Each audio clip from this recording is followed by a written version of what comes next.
Ayelet Waldman, thank you so much for joining us. I was wondering how to start the interview, and of course there's no better way to start than how you start the book. This morning I took LSD. How was it? Well, it was nothing. It was not noticeable. And just to be clear, I had never done it before this experiment, this 30-day experiment. But the quantity that I took was a 1/10th dose, what's called a microdose. And but because I'd never done anything like that before, I thought I might see, kaleidoscopic colors or something, and So you were thinking, the Beatles' Lucy in the Sky with Diamonds or something? Yeah, like it launched 1,000 ships. I thought I'd feel something. But it really was remarkable. I felt absolutely nothing. And then I went to work. I'm a writer, so I sat down at my desk and I started writing. And then I looked out the window about an hour after I'd taken the drug, and my dogwood tree had burst into bloom. And it wasn't like, again, no kaleidoscopic colors, but it was just very pretty. And I had this thought. So this was the sort of psychedelic experience that Yeah, it was just a pretty tree. But the thing was, I took the drug because I had been very, very depressed for so long, all but anhedonic. And I hadn't really been able to notice any beauty for months. So the fact of noticing the beauty of the tree was remarkable to me. And that's when I knew, this is doing something. It's interesting, you talk about that in the book, that you were hostage to your moods. That Absolutely. It was now starting to affect all of your relationships, and whereas before you may have been able to come out of it, it was taking longer to come out of the moods. The arguments were getting worse with your husband. They were taking longer to recover, and that's why you turned to this. What was it about this that was going to make a difference? Well, I had tried so many different antidepressants, mood stabilizers, all sorts of medications. And they all have their side effects, which terrible. can be really debilitating. Sometimes I used to say that if you said that a drug like Prozac was designed to make you gain weight and lose your sex drive and had the incidental side effect of making some people feel a little less depressed, that's a pretty accurate reflection of my experience with that drug. But I had been reading a lot about the uses of psychedelics and the experiments with psilocybin in alleviating intractable depression. There's a tremendous amount of research on it, it turns out, starting in the 50s, going through the present day. And I was desperate. I really was. I mean, I was suicidal. I have 4 children. I didn't want to hurt myself, and I needed to do something dramatic, and that was what I chose to do. So how did this come about, a 30-day trial of microdosing? Well, I had been, like I said, trying lots of different drugs, trying lots of different antidepressants, mood stabilizers, and then a book sort of appeared in my house. When you're a writer, people send you books all the time, and I was also a professor at the University of California. I had taught a seminar on the war on drugs, specifically on drug policy, and people were sending me books about drugs, people were sending me all sorts of books, and this book showed up in my house called The Psychedelic Explorer's Guide.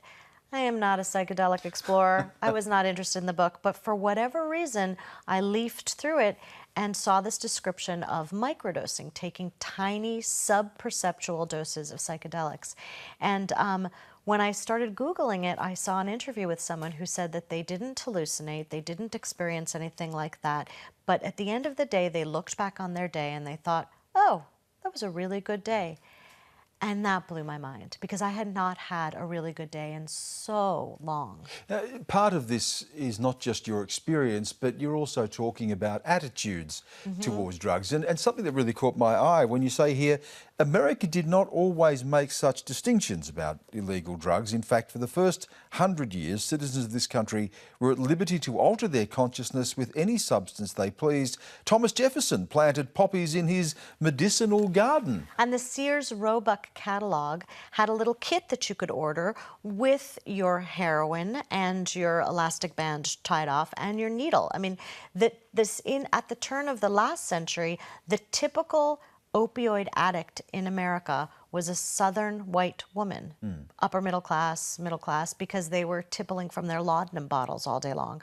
So there really was, it was a dramatic change when they began criminalizing different drugs in the United States. And was part of that criminalisation process that people became more aware of the consequences of that? Not really. You'd or was think. It more political? It was and has always been tied to race and racism in the United States. The criminalization of different drugs, each one is tied to a different racial group. So marijuana was criminalized by tying the use of marijuana to immigrants from Mexico, and this is many, many decades ago.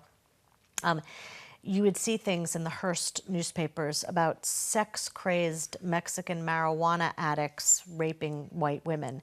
Anybody who's ever smoked a joint, the idea of the sex-crazed marijuana addict is ludicrous. But so you saw that. You saw cocaine was tied to African Americans. Crack cocaine and the crack heavier cocaine, and penalties, even yeah. before that, decades before that, they said that cocaine would make African Americans immune to small caliber bullets. So throughout the South, they began, police began carrying much larger weapons. So each drug has had its sort of, it's been criminalized by tying it to different races and through these waves of racism. Now, if we look at the journey, flicking through the different stages, each day you'd have a normal day, you'd have a day where you were taking a dose, and I think you get to day 8 and you say, well, I don't know whether it's the placebo effect or the drugs, but I don't care because you started to feel so much better. Absolutely. I mean, that's what I say.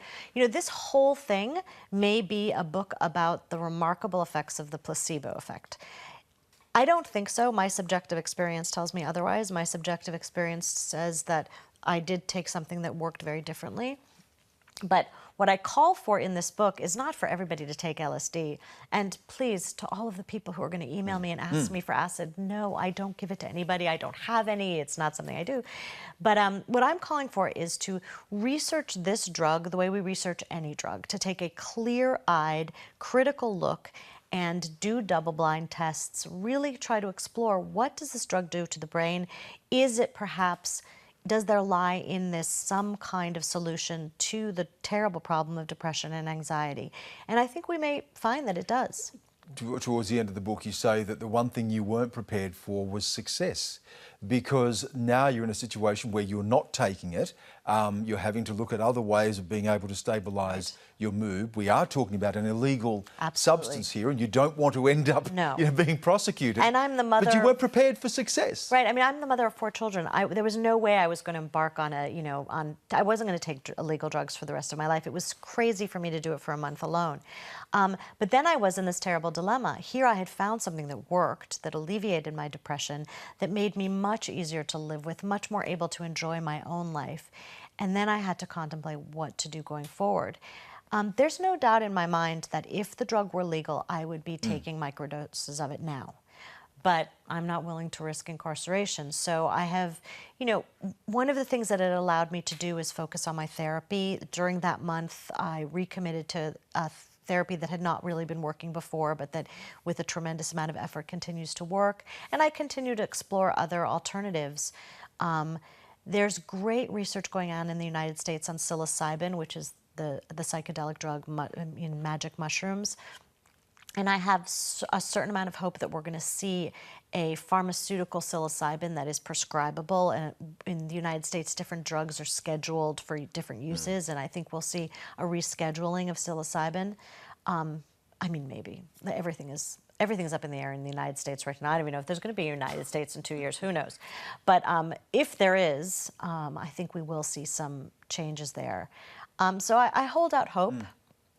Just finally, I can't let you go without thinking, are you someone who just likes to court this sort of controversy? Because, of course, keeping in mind that you famously wrote an essay where you dared to say that you loved your husband more than your children. Nobody was supposed to read that essay. It was not and the meant sky to go fell viral. on you. Yeah, this was, back when I wrote that, I just wrote it for a literary anthology that really nobody was going to read. And then it got picked up by the New York Times, and then I ended up on Oprah, which is my own fault. I did say yes to Oprah. You don't have to go on Oprah. They don't, put you in handcuffs and force you on the show. I think there's a certain amount of, it's not that I desire to cause trouble, but that I do, perhaps, one of I think I maybe have less of a filter than some people, and I think that can be tied to my mood disorder. So that if something is true to me, I'll just say it and sort of damn the consequences. I'm much better about that at this age than I was in my 20s and 30s. But well, very appropriate. You're here for the Festival of Dangerous Ideas. Exactly, and if I hadn't said it, I wouldn't have gotten this wonderful trip to Australia, and I wouldn't be on my way to snorkel on Lady Elliot Island. And so I'm, they're good. There are benefits to it. Which would be wonderful for your mood. Ayelet, thank you again for coming in. Thank you so much. Thank you. It was a real pleasure.